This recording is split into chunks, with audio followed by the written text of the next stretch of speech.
യേശുവിൽ സ്നേഹമുള്ളവരെ, നമ്മുടെയൊക്കെ ജീവിതത്തിൽ കളയുമുണ്ട്, വിളയുമുണ്ട്.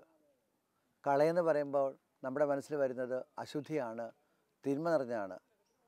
വിളയെന്ന് പറയുമ്പോൾ നമുക്ക് നന്മയേകുന്നതാണ്. എന്നാൽ ഒരു കാര്യം ശ്രദ്ധിച്ചാൽ നമുക്ക് കാണാൻ സാധിക്കും, ഒരു ചെടി കളയും വിളയുമായി തീരുന്നത് എപ്പോഴാണെന്ന്.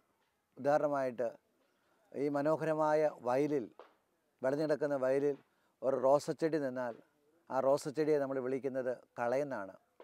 എന്നാൽ അതേ റോസച്ചെടി നമ്മുടെ മുറ്റത്ത് നിൽക്കുകയാണെങ്കിൽ നമ്മളതിനെ വിളയെന്ന് വിളിക്കും. പ്രിയപ്പെട്ടവരെ, ഒരു ചെടി നിൽക്കുന്ന സ്ഥലം അനുസരിച്ചാണ് കളയും വിളയും. ഈശോ നമുക്ക് നമ്മുടെ ശരീരമാകുന്ന ആലയത്തിൽ 9 രസങ്ങൾ തന്നിട്ടുണ്ട്, നവരസങ്ങൾ. ഈ രസങ്ങൾ കൃത്യമായ സ്ഥലത്ത് ഞാൻ പ്രകടിപ്പിക്കുമ്പോൾ അത് വിളയായിട്ട് മാറുന്നു. എന്നാൽ പ്രകടിപ്പിക്കാൻ പാടില്ലാത്തടത്ത് അത് പ്രകടിപ്പിക്കുമ്പോൾ അത് കളയായിട്ട് മാറുന്നു. പ്രിയപ്പെട്ടവരെ, ഇവിടെയാണ് പരിശുദ്ധാത്മാവ് നമ്മളെ സഹായിക്കുന്നത്. ഈ നോയമ്പ് കാലത്ത് നീ പരിശുദ്ധാത്മാ നിറവിന് വേണ്ടി പ്രാർത്ഥിക്കുമ്പോൾ നിൻ്റെ ജീവിതത്തിലെ കളകളെല്ലാം വിളയാക്കി മാറ്റാനായിട്ട് നിനക്ക് സാധിക്കും.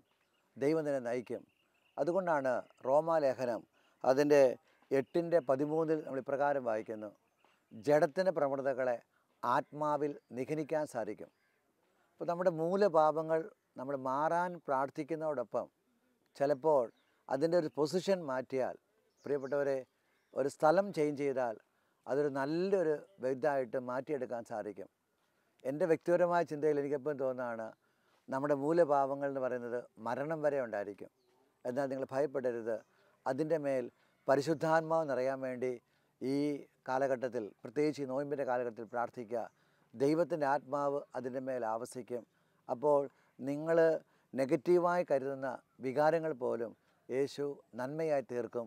അതിനാണ് യോഹന്നാൻ 14:16 പറയുന്നു, ഞാൻ പിതാവിനോട് അപേക്ഷിക്കുകയും എന്നേക്കും നിങ്ങളെ സഹായിക്കാൻ ഒരു സഹായകനെ, പരിശുദ്ധാത്മാവിനെ തരും. ഈ പരിശുദ്ധാത്മാവ് നിങ്ങളുടെ ജീവിതത്തിലെ എല്ലാ കളകളെയും വിളയായി മാറ്റട്ടെ എന്ന്, ഈ നോയമ്പ് കാലത്ത് മാറ്റട്ടെ എന്ന് പ്രാർത്ഥിക്കുന്നു. യേശു നിങ്ങളെ അനുഗ്രഹിക്കട്ടെ.